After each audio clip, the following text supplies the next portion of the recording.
দেখো বন্ধুরা, লোকের জিনিসকে কিভাবে ক্ষতি করে।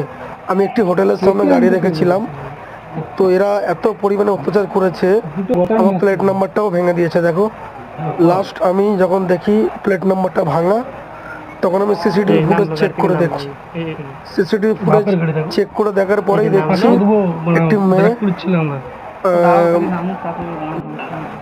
পার্পল কালারের ড্রেস পরে, দেখো, উঠবে, ওঠার পরে নামার টাইমে মটাস করে ভেঙে দেবে।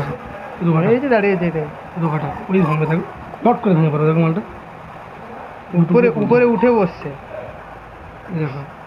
দেখো, এই যে মেয়েটি আসছে বগল কাটা ড্রেস পরে, ছেলেটা দাঁড়িয়ে আছে, মেয়েটি উঠবে। দেখো,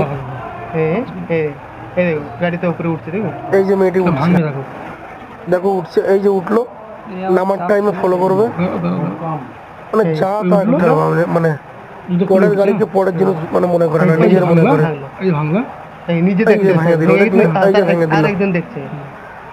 এই যে হোটেল ম্যানেজারটি ভালো ছিল বলে আমাকে সিসিটিভি ফুটেজটা দিয়েছে, দেওয়াতে আমি ওদেরকে 2000 টাকা ফাইন করেছি। লাইক করে দিও বন্ধুরা একটা। দাঁড়াও, রুমে আছে তো এরা।